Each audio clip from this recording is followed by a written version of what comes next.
ऐसा ही हाल होता है सर। ये दुनिया के लिए भी एक लेसन है कि दूसरे के बल पे राजा मत बनो। दुनिया में किसी का एहसान मत लीजिए, अपनी ऊंचाई बढ़ाओ, अपनी सारी ताकत अपने में लगाओ। जिंदगी की जितनी भी लड़ाइयां हैं वो तुम लड़ोगे। अमेरिका को खत्म कर देंगे, अमेरिका को। आपकी खुद की परछाई भी ना अंधेरे में आपका साथ छोड़ देती है। जो दूसरे के अधीन है उसको सपने में भी सुख नहीं है।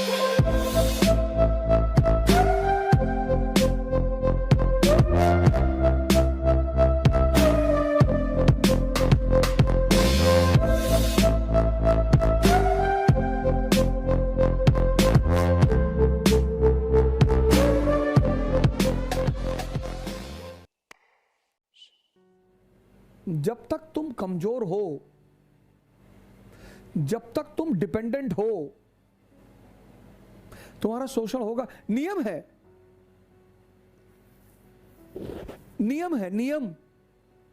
1996 में एनपीटी के समझौते के तहत यूक्रेन ने अपना 200 परमाणु बम वापस दे दिया। किसको? रूस को दे दिया। अगर ये परमाणु बम नहीं दिया रहता ना तो ये मामला कुछ और रहता। समझ गए? तो ये परमाणु बम कितने शक्तिशाली है, कोई भी परमाणु संपन्न देश पर हमला नहीं करता है। क्योंकि जब तक तुम कमजोर रहोगे तुम्हारा शोषण होगा। तुम किसी भी जाति के हो, किसी भी धर्म के हो, क्या फर्क पड़ता है। हालांकि यूक्रेन के जो प्रेसिडेंट है ज़ेलेंस्की, वो भी ज्यूज यानी यहूदी हैं और इजराइल भी यहूदी है। अब ये उसका मदद नहीं कर रहा क्योंकि भैया देश सर्वोपरि होता है। अपने देश को काहे लिए हम रिस्क में डालेंगे। लेकिन देश के नागरिकों को भी सोचना चाहिए, किसी देश को इतना टॉर्चर मत करो। रूस को अपनी सुरक्षा चिंताओं को ध्यान में रखना पड़ेगा। हमको बड़ा कड़ा शब्द में बोलना पड़ता है, लेकिन ये बात जरूर है कि अगर यूक्रेन आज आंसू नहीं बहाएगा तो कल यूक्रेन की वजह से रूस को खून के आंसू बहाने पड़ेंगे। क्योंकि नाटो धीरे धीरे पैर पसार रहा है। 15 देशों को तोड़ दिया नाटो ने। ये जितने रेड कलर के हैं सब नाटो के देश। अब आप ही बताइए, यहाँ पर रूस है, रूस के सिधाने इतने दुश्मन देश है। रूस अगर इनमें से किसी एक को मारेगा ना तो ये सब मिलके मारेंगे। तो रूस को तो पूरी तरह से बर्बाद करने का प्लान है नाटो वालों का। यूक्रेन को सबक सिखाने के लिए रूस ने क्या किया, एक तो 2014 में क्रीमिया को हड़प लिया। क्रीमिया पे हड़पने के कारण ये एजोव सागर पूरी तरह से रूस के कब्जा में आ गया। इसके बाद यहाँ डोनस तथा लुहांस, ये 2 शहरों को, 2 जगहों को विद्रोहियों को खड़ा किया और अपने सैनिकों को यहाँ भेज दिया। और वो सैनिक जो थे वो सादी वर्दी में थे और विद्रोह कर दिए और कहें, और रूस ने इसको मान्यता दे दिया कि ये अलग देश है और इन अलग देश है। और यहाँ अपनी पूरी तरह सेना उतार दिया। इसमें पूरी तरह रूस की सेना आ गई। यहाँ रूस की सेना पहले से थी। रूस बहुत ही सावधानी से चल रहा था। ये ऊपर का देश है बेलारूस, यहाँ रूस अपनी पूरी सेना भरे हुए हैं ताकि इधर से हमला करना होगा तो कर ही देगा। ये रूस है, इधर से हमला आराम से कर देगा। और यहाँ से तो रूस घुस ही चुका है, क्रीमिया में पहले से कब्जा किया था। ये नौसेना लगा के यहाँ से चल जाएगा, चौतरफा हमला कर देगा यूक्रेन के ऊपर रूस। यूक्रेन को ये समझना चाहिए, आने वाले खतरों को भांपना चाहिए। दूसरे के दम पर आप किसी ऐसे आदमी से आप खतरा नहीं मोल सकते हैं। कि दूसरे के बल पे राजा मत बनो। यह है विजडम कि जब दूसरे की ताकत पे लड़ोगे ना, और अगर गलती से पीछे वाला हट गया, सुग्रीव के साथ यही तो हुआ। रामचरितमानस के सुग्रीव, राम ने कहा जाओ, हम खड़े हैं पीछे। पहली राउंड में बाली ने बहुत मार मारा इनको, कोई मदद के लिए नहीं आया। ये दुनिया के लिए भी एक लेसन है कि जब तक अपने पैर पे नहीं खड़े रहेंगे तब तक कोई मदद करने के लिए नहीं आएगा। कोई आएगा कैसे मदद करने के लिए आपके ऊपर? आपकी खुद की परछाई भी ना अंधेरे में आपका साथ छोड़ देती है, तो दूसरे से क्या उम्मीद कर रहे हैं? मुसीबत पड़ने पे हर इंसान साथ छोड़ देती है, जब अंधेरे में परछाई ने छोड़ दिया तो। जिंदगी की जितनी भी लड़ाइयां हैं वो तुम लड़ोगे। इसलिए बड़े सारे माँ बाप बड़े प्रोटेक्टिव होते हैं, बर्बाद करते हैं अपने लड़कों को।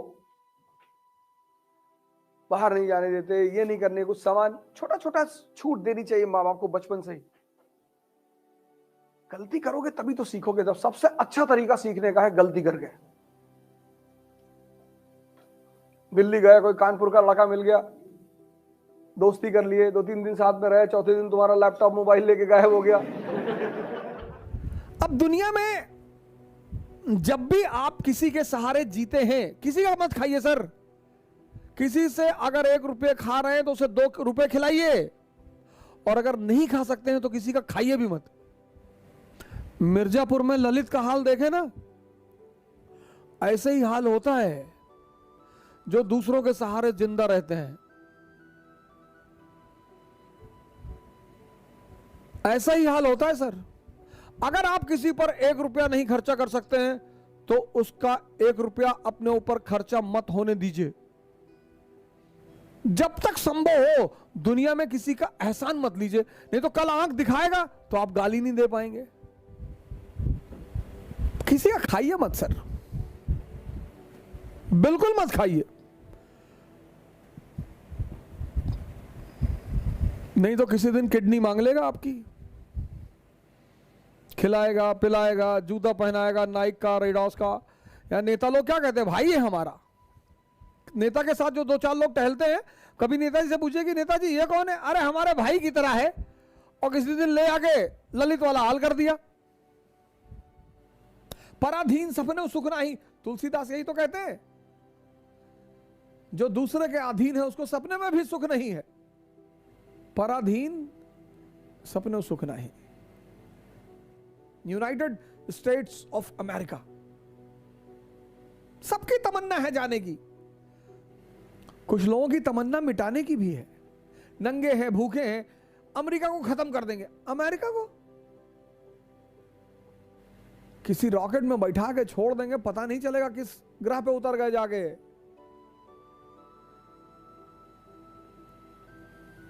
एक पक्षी है रैवन, वो बाज के कंधे पे जाके बैठ जाता है, और बाज शाहीन, पक्षियों का राजा है शाहीन, शेर के मुंह से गोश्त निकाल लेता है। शेर जब उसकी आवाज सुनता है तो शेल्टर मांगने लगता है, भागने लगता है। उसके कंधे पे जाके रैवन नाम का पक्षी बैठ जाता है।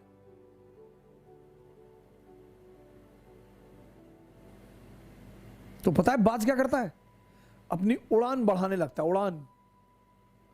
और जैसे जैसे उसकी ऊंचाई बढ़ती रहती है, ऑक्सीजन लेवल कम हो जाता है, रैवन को भागना पड़ता है। अपनी ऊंचाई बढ़ाओ, इतनी बढ़ाओ कि जितने लोग तुम्हें दबाना चाहते हैं उनका दम घुटने लगे, वो खुद ही भाग जाएं। अपनी सारी ताकत अपने में लगाओ और अपनी ऊंचाई को इतना बढ़ाओ कि तुम्हारे जितने अगल बगल लोग भगवान के आशीर्वाद स्वरूप तुम्हारे पीछे पड़े हैं, उनका दम घुटने लगे। जय हिंद।